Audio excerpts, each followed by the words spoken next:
come up to my second class, greasy fingers and stuff. They look like ZZ Top, some of these guys, and they're doing it.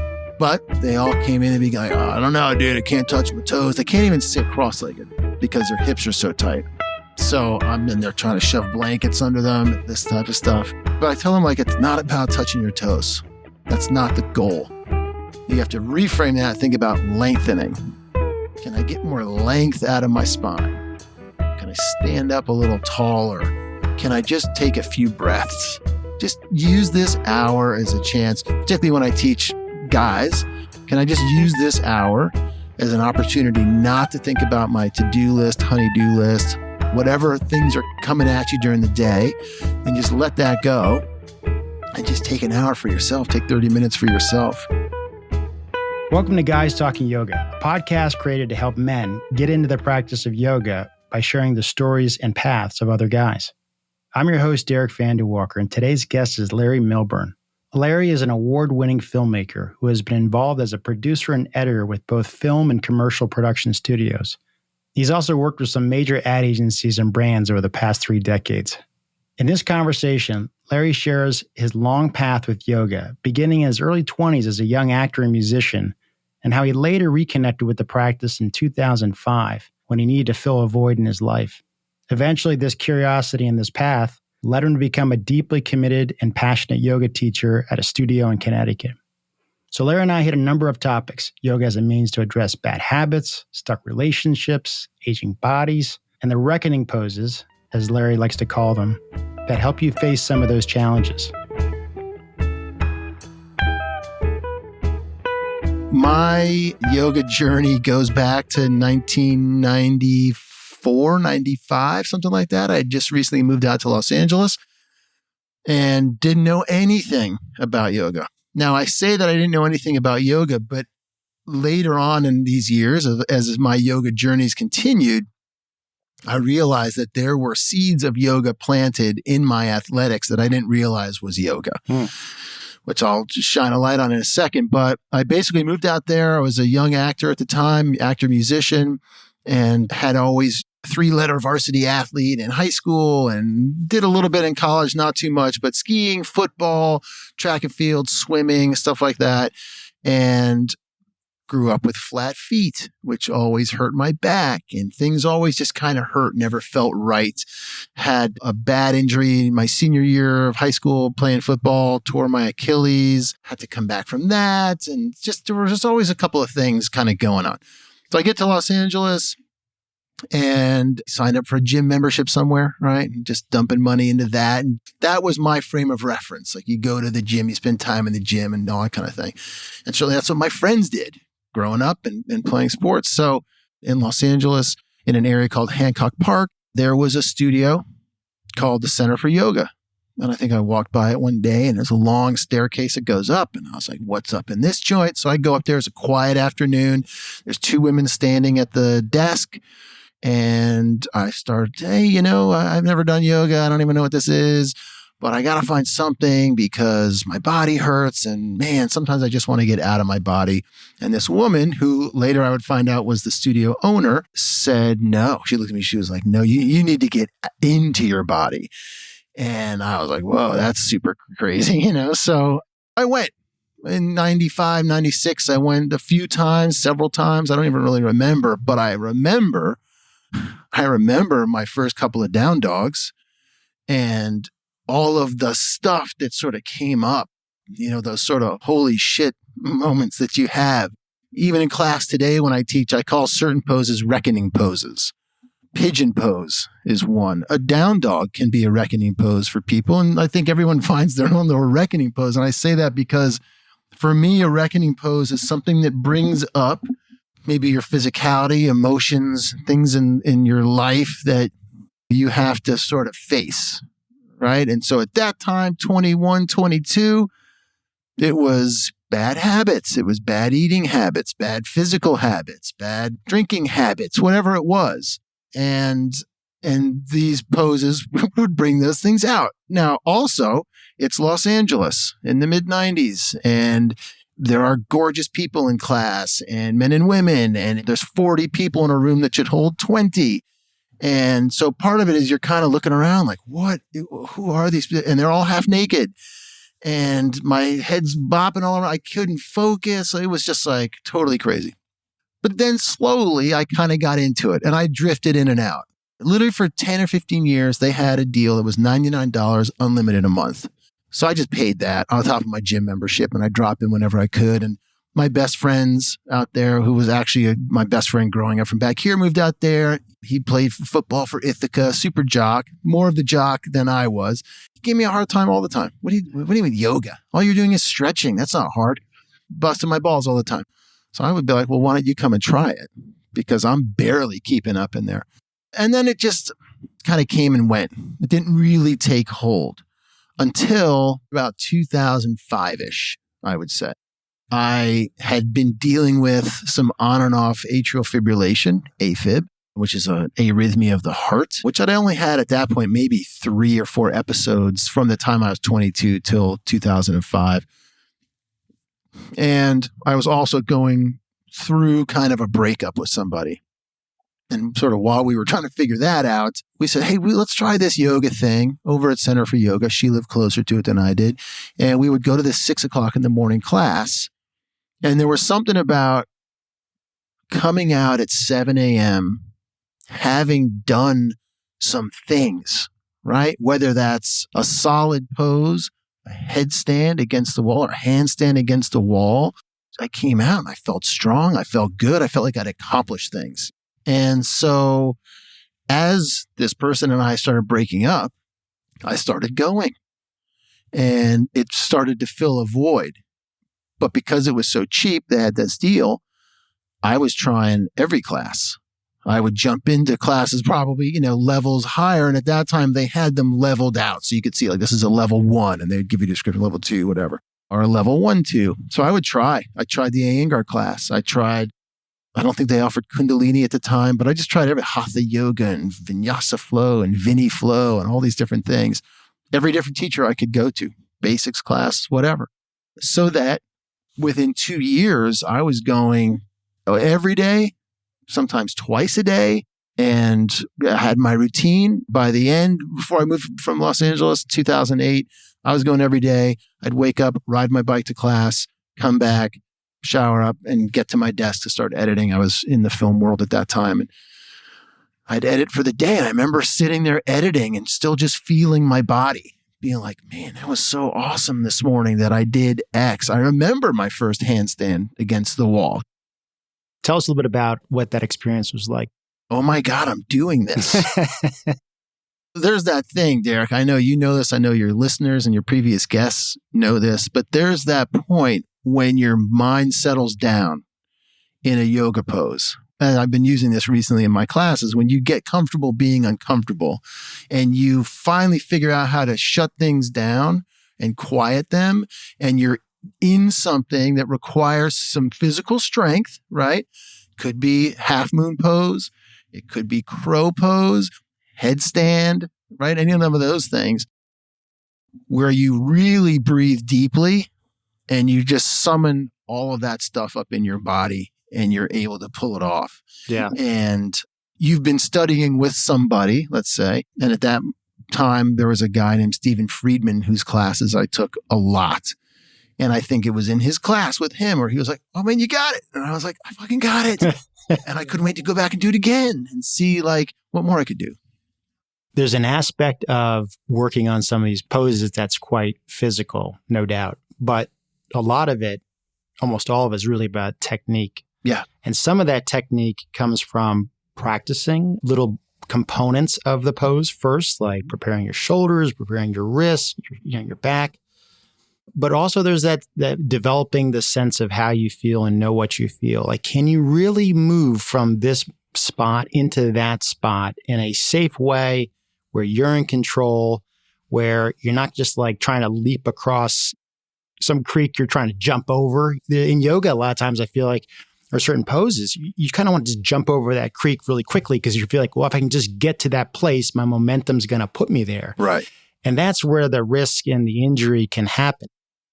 Let me go back to you here on your yoga experience. I mean, right out of the gates, you had a connection with it. Obviously, you're a curious, open person who wants to explore stuff, but you also probably had a sense that you knew there was something in it and a benefit to it. Over the years, as you've gotten older, so you're in your 20s, you're in your 30s, your 40s, I think you're probably early 50s now, how has the benefits of yoga changed in your experience? Oh, well, I'm going to get to that. But first, I want to go back and button up something else, if that's all right. I mentioned earlier that there were seeds of yoga planted in the athletics that I had done. Mm-hmm. So when I started doing sun salutations for the first time, I thought, I know this. How do I know this routine? I called it a routine then, right? I know this thing. And I realized that our football coach, varsity football in high school, had this chart up on the wall in the locker room. Now, in my mind's eye, as I think about it, it could be confused. It had that sort of antique look to it, and it was the Sun Salutation Series A. And that's what we were supposed to do as a group on the field before every practice. In fact, before every game. And the captain would be out there leading us through it. Now, we obviously weren't using Sanskrit or anything like that, but push-up position, they were calling out these other terms for it. But I realized this is a sun salutation. Absolutely. So that was one thing. The other thing was, as a trained actor, a theater actor, I studied up in Lenox, Massachusetts at Shakespeare and Company for one summer. And the Alexander technique was a very big part of my training. And rolling up through your spine from forward fold and those types of cues and a lot of breath work and body work and standing up and lifting through your crown of your head, all those sorts of things. I was like, oh, they're just pulling that from yoga and reassembling it into a way that works for an actor with their body. So it's amazing to see those connections along the way. And then I'm saying those things now when I teach. So to go to your question, how have I found the benefits of yoga now as an adult? So for me, just on a student level, I really do have to say, and I think it's overstated by a lot of people and maybe by me too, that in that time, 2005, 6, 7, and around in there, like it definitely, I feel like it saved me. It saved my life, Because of the AFib, I was questioning my diet. Should I eat meat? Blah, blah, blah. So I was scratching. I was digging a little deeper. I picked up a book called Happy Yoga by Steve Ross. And there was a guy talking. It wasn't written from a women's point of view. And it was about diet. And it was about breath work. And it was about relationships and all that stuff. And about yoga and how yoga can be beneficial. The Steve Ross book really stood out to me. And so it immediately helped with my breath. I can tell you that. And that helped me then calm down other things in my nervous system, which I didn't really put all that together back then, but I remember that. It helped you be able to see your breath as a way to calm the nervous system. Yes. I mean, I can tell you for a fact that just walking through the studio door into the studio, I'm up the stairs, I've taken my shoes off, tucked them in the cubby hole, and walking through the door, my breath would calm down, right? It was like just on a cellular level, being in that space, getting in the headspace, was like amazing. And then I think I just felt better, like I said, in my body. And so seeing those changes and those incremental changes, because they are, and how they affected things, just helped me feel better. And I think it just gave me a better outlook on things. And it got me through the breakup and other ups and downs in Hollywood and stuff like that. I was like, I always knew I had that place as an anchor. And now, fortunately, I teach 6 to 8 classes a week on top of my regular life. So I don't have the opportunity to go be a student that much in terms of in a classroom.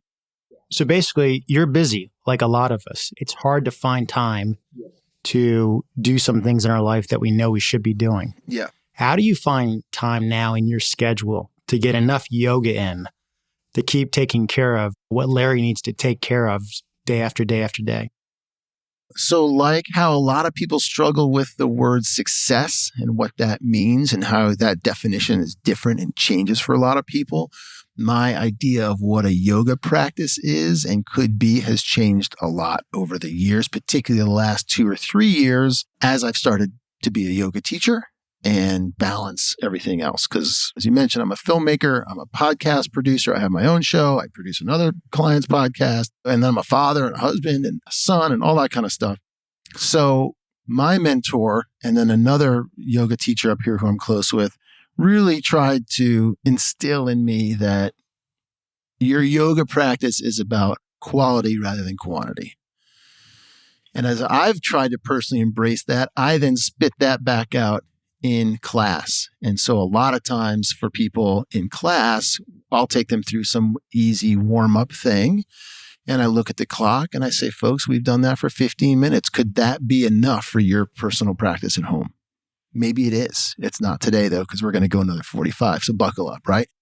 So for me, my yoga practice, because I don't have a lot of time to go do that, might be 20 minutes with yoga with Adrian, right? It might be walking my dog for an hour up the hill, breathing, perhaps without my phone, perhaps listening to your podcast. It might be reading a book about yoga, quite honestly. And that's one of the reasons I started teaching, was to have something in the week where I'm just thinking about yoga. I'm thinking ahead about yoga every day because I have to prepare for a class. So what's yogic about going out and walking your dog? You're connecting with another creature on some level. You are connecting with your surroundings and you're breathing as you go. And if you leave your phone, which I am a horrible example of someone who doesn't leave their phone behind, because I will try to roll calls, right? While I'm walking, I will listen to your podcast and a few others. If I can leave it behind, or at least just leave it in my pocket and just listen and look around and breathe. And again, really sort of connect more with my dog. He knows that.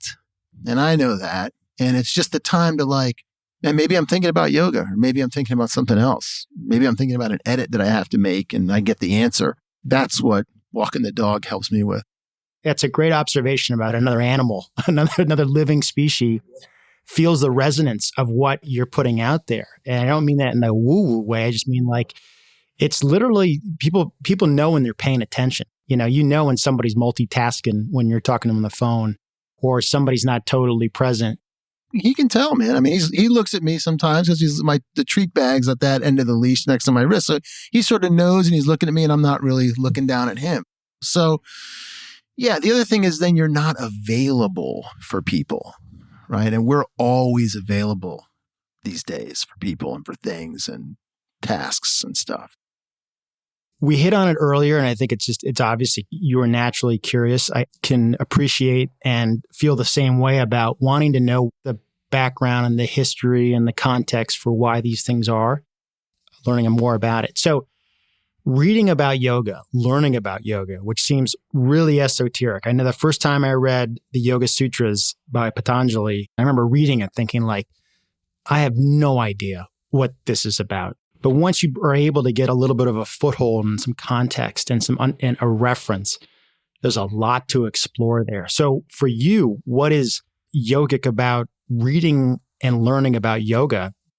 Well, I think the first thing is you dig deeper into yoga history and the science and art of yoga, right? It's you really understand, you learn about the 8 limbs of yoga, which I'm going to be challenged right now. I would need another chai latte to rip off all 8 of those. But you realize that the first few have nothing to do with postures, right? It's a frame of mind. It's ahimsa is nonviolence toward others. It's nonviolence toward yourself. And then you finally get to the poses.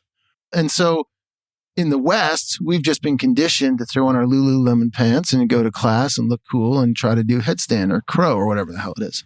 And I try to remind people in my classes that it's not about that, because especially guys, oh, dude, I can't touch my toes. I can't do this, right? I can't, blah, blah, blah. So I teach now for the company that I work for, my corporate client has now hired me to teach classes for them. So I teach 2 45-minute classes every Monday back to back. This is a medical device manufacturer. I got guys and gals working on the shop floor for 30 years. They come up to my second class, greasy fingers and stuff. They look like ZZ Top, some of these guys, and they're doing it. But they all came in and be like, oh, I don't know, dude, I can't touch my toes. They can't even sit cross-legged because their hips are so tight. So I'm in there trying to shove blankets under them, this type of stuff. But I tell them, like, it's not about touching your toes. That's not the goal. You have to reframe that, think about lengthening. Can I get more length out of my spine? Can I stand up a little taller? Can I just take a few breaths? Just use this hour as a chance, particularly when I teach guys. Can I just use this hour as an opportunity not to think about my to-do list, honey-do list, whatever things are coming at you during the day, and just let that go and just take an hour for yourself, take 30 minutes for yourself. I also tell people again, like, the poses are just part of this whole thing. It's really about quieting your mind and relaxing your mind. The poses are there to open the channels of your body and work out the energy and the whole thing so that ultimately you can sit and commune with the universe or God or so, whatever your word of it is. That's the point of the poses, is just to get you out of your own way, basically. Work the gunk out of your system so you can do that.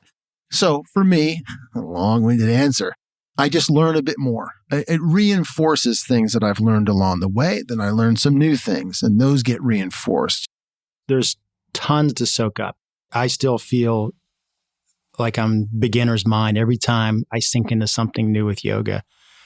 I start to make more connections to why things are the way they are, how they're referenced. Then you realize there's different interpretations of some of these books. And then you understand more history. And then you realize, maybe there was some aspect of British gymnastics at the turn of the century, which has influenced some of the way it is here. And then you're like, some of this stuff is very Jungian psychology stuff. So it just kind of keeps opening new doors of things to start kind of thinking about. Yeah. And what's really gratifying about it is that it's endless.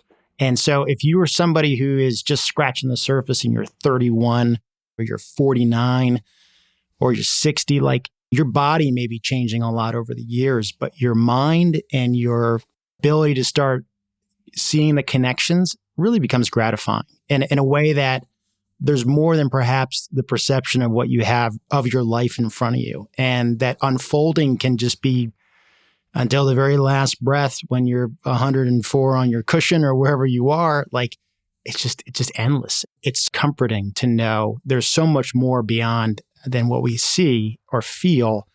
And you just got to keep following that curiosity. And I think the more that you do yoga, the more that you actually do those poses, because you get these little incremental wins along the way, those actually make you be more curious and ask more questions and make you go a little deeper. Like, I've never, skiing and I connected on a deep level. I've been doing it since I was a kid, but I've never had connections on the slopes like I've had in a yoga studio. Has yoga complemented your experience on the slopes? Absolutely. How so? I used to always be able to like ski on. I raced, so I did a lot of training with like skiing on one ski and all that kind of stuff, and I can do that. I just also noticed like my balance is like 50 billion times better. And what makes me nervous, I should say, is that I get people coming into class who are younger than I am, and their balance is terrible. You kind of forgive it for older folks over 60 and whatnot, but like, I got 30-year-olds coming in who can't stand on one foot. And that stuff totally catches up. I feel like guys our age, I'm trying to tell, like, if you want to be the Johnny Lama when you're 75 years old, you got to work on your balance and your strength, your coordination now, because you can have a great life on the trail, on the slopes when you're in your 80s, if you start doing this stuff now. And for guys in their 30s, sure, they might think this is not even a blip on their radar, but it should be. And again, I think to tie back into skiing, just the breath again, just like breathing and moving. You start to just feel good doing those two things, breathing and moving, sun salutation, over and over and over. When I get people in classes, I just grill them on a Series A sun salutation. I just let the music roll and I'm like, okay, on your own now. So Larry, this has been great. For anyone who's in the New York, Connecticut area, where can they find your classes? I teach primarily at a studio called Charym, Charym, Charym Yoga Studio in Litchfield, Connecticut. And you can also hit me up at followyourdrishti@gmail.com. Drishti is DRISHTI. followyourdrishti@gmail.com. Awesome. And I also will call out, Larry has a great podcast called Roadie Free Radio. That's right. Roadie Free Radio. It's all about the behind the scenes of the music and film world. I'm a big music person. I use music in my classes. And yeah, so check out Roadie Free Radio. And Derek, thank you, man. This has been a great pleasure and honor to be on your show. Larry, it's been awesome. Thanks again, man. We'll talk to you soon. You got it. So Larry is one of those guys who just gets it when it comes to yoga. It's not just about the physical practice. It's also about being connected to yourself and everything around you and staying curious and open along the way. We're going to be posting a bonus episode after this interview where Larry shares some of his great stories working with guys at his studio in Connecticut and also with his employer in New Jersey. And for more on Larry, check out his 2 podcasts, Roadie Free Radio, a weekly series on which he interviews the men and women behind the scenes of music and film, and also Follow Your Drishti, a yoga podcast that includes recordings of all of his weekly yoga classes. Anyhow, I hope you enjoyed this conversation. I want to give a big shout out to my cousin Shane, who connected me with Larry a few months ago. Shane, thanks for making the intro, and I love you. Hey, if you want to hear more great conversations with guys who have a yoga practice, make sure you subscribe and follow us wherever you listen to your podcast, and check us out on Instagram at GTY Podcast.